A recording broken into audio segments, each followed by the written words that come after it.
और बाकी हमारे जितने युवा साथी लोग इकट्ठा हुए हैं, आप सभी लोग को दिल से आभार।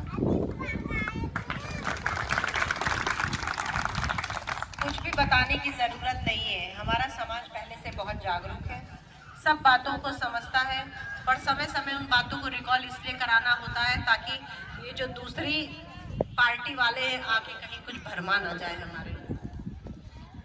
बहनी, ज़्यादा से ज़्यादा संख्या में वोट डालना है।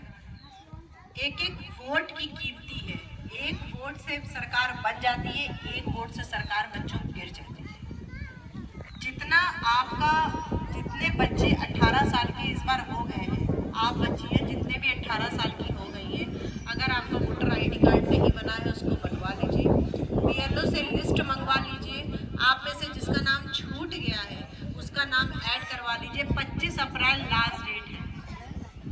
काहे कि सुनने में आ रहा है कि चमरौटी के हर गांव का 20-20 वोट काट लिया जाए, तो वोट कार्ड वाइज कैसे वोट कटी? जब वोटर लिस्ट में आपका नाम ही नहीं आएगा तो आप वोट कैसे डालेंगे?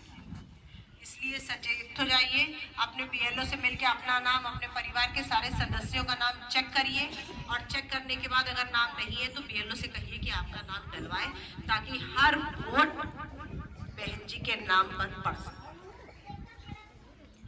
जितने भी हमारे भाई हैं, जितने भी बेटे हैं, जो लोग भी गांव से बाहर रह रहे हैं, शहर में रह रहे हैं, अभी 1 महीना है, रिजर्वेशन करा लें ताकि थोड़ा सस्ते में टिकट हो जाए और सब लोग जो है आ करके लोकतंत्र का महापर्व 25 मई को है, उसमें अपना ज़्यादा से ज़्यादा योगदान दे सकें। इस बात पे मत रहिएगा कि हर साल तो हम लोग वोट डालते ही हैं, वोट पता नहीं कहाँ चला जाता है, या मशीन हटा दीजिए, पेपर वाला ला दीजिए तो हमारी सरकार बन जाएगी।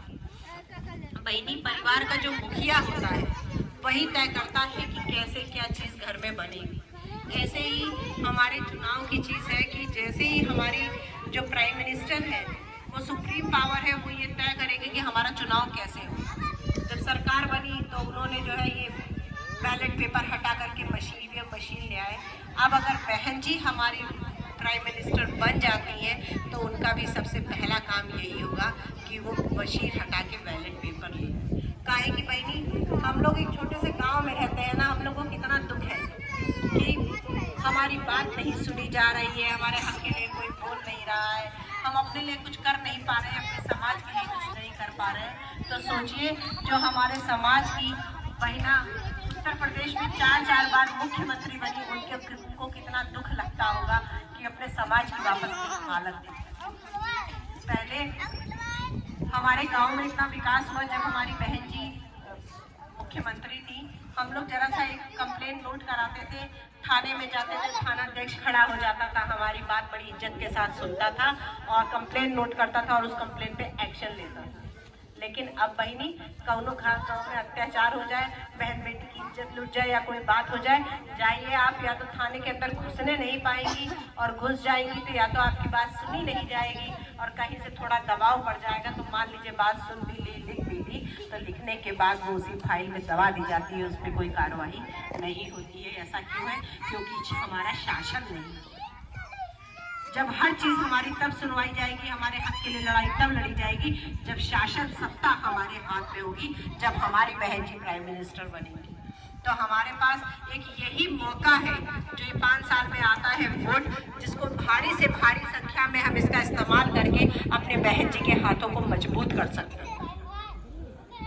इसलिए 21 मई को ज़्यादा से ज़्यादा संख्या में वोट डालें। कहूँ नहीं, हमारा समाज ना बहुत समझदार है, हमारा समाज बहुत जागरूक है, ये जानता है कि वोट की ताकत क्या होती है। लेकिन बहनी, का सिर्फ हमारी चमरौटी के वोट डालने से कोई भी राजनीति नहीं होती है, कोई भी नेता नहीं चुन सकता है, जब तक कि बाकी समाज के लोग भी इसमें भागीदारी ना करें। लेकिन बाकी समाज के लोग तो एक बोतल दारू और एक साड़ी में बिक जाते हैं। तो जब या एक रात पहले जो वो पैसा बढ़ता है उसमें बिक जाते हैं।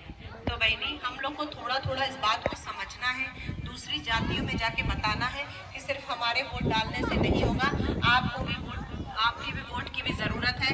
आप 6,000 रुपये, जो 6,000 रुपये आपको मिल रहा है, 5 किलो जो राशन मिल रहा है, कॉलोनी का लालच दिया जा रहा है, उसको भूल जाइए। तो कहेंगे, उनको ये बात समझाने समझानी पड़ेगी कि आज के ज़माने में कोई भी चीज़ मुफ्त नहीं मिलती है बहन। इलेक्शन के नाम पे जो इस देश के जो धन्ना सेठ है, पूंजीपति लोग हैं, वो लोग रुपया थैली भर भर के रुपया देते हैं नेता लोग को, और वो नेता लोग इन पैसों का चुनाव के एक दिन पहले रात में जो बांटते हैं ना 500-500 हज़ार रुपये, उसी थैली का पैसा होता है। इसके बाद जब पार्टियां जीत जाती हैं और उनकी सरकार बन जाती है, तो वही सरकार उन पार्टियों को, वही पार्टियां इन सरकार को फायदा पहुंचाने के लिए महंगाई बढ़ा देती है, जिसका खामियाजा हमें आपको भुगतना पड़ता है कि जो पेट्रोल 50 रुपए का मिलता था आज 100 रुपए का, 90 रुपए का मिलता है। हम किसान आदमी है ना बहनी, कैसे हमारा टेबल चली, कैसे थ्रेसर चली, कैसे ट्रैक्टर चली। 90 रुपए डीजल डली, ना हम चला पाएंगे, ना हम कमा पाएंगे, ना हम पैसा बचा पाएंगे, ना हम इन प्यारे बच्चों को अपने पढ़ा पाएंगे, और ना पढ़ा पाएंगे तो ये अपने वोट की ज़रूरत नहीं जानेंगे और फिर सत्ता की कुंजी के बारे में कुछ नहीं जानेंगे। इसीलिए हमें अपने हर हक अधिकार के बारे में कैसे जानेंगे, शिक्षा से जानेंगे, और वो शिक्षा कैसे आएगी जब हम पढ़ाई करेंगे, जब हमारी बहन जी की शासन सत्ता होगी। पुलिस भर्ती हुई ना बहनी, हमारे कितने बच्चों ने पुलिस भर्ती के लिए फॉर्म भरा तो पैसा दिया, रजिस्टर जब उसको पोस्ट करने गए तो पैसा दिया, रिजर्वेशन कराया क्योंकि दूसरी जगह जाना था एग्जाम देने तो पैसा दिया, और अंत में जब वापस आए तो पेपर लीक हो गया, परीक्षा कैंसिल हो गई। पेपर के नाम पे, रिजर्वेशन के नाम पे उन लोगों ने तो अपनी जेबें भर ली ना, पैसा हमारा और आपका गया बहनी। तो इन सब चीज़ों को समझना है।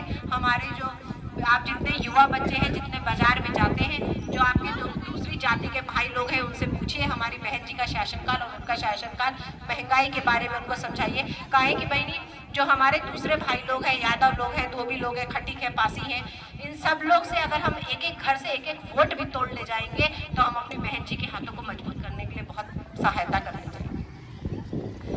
और जितना ज़्यादा वोट बढ़ता है उतनी कम बेईमानी होती है। काहे कि अगर मान लीजिए कि 2 प्रत्याशी हैं, एक बीजेपी की है और हमारे एक बीएसपी के हैं, अगर जो है हमारा वोट हुआ, हमारा 5 लाख वोट हुआ और उनका जो है 5.5 लाख वोट हुआ, तो उसमें गड़बड़ी हो जाती है। 2,500, 20,000, 25,000, 50,000 तक ये लोग गड़बड़ी कर लेते हैं, लेकिन अगर जीत का अंतर लाखों में होगा तो कितनी गड़बड़ी करेंगे। तो जीत का अंतर लाखों में तभी होगा जब हमारे समाज का हर एक व्यक्ति अपनी जिम्मेदारी को समझेगा और वोट वाले दिन जाकर के अपने कर्तव्य को पूर्ति करेगा। इन्हीं सब बातों के साथ मैं अपनी बात खत्म करती हूँ। सबको नमो बुद्धाय, जय भीम, जय भारत, जय संविधान।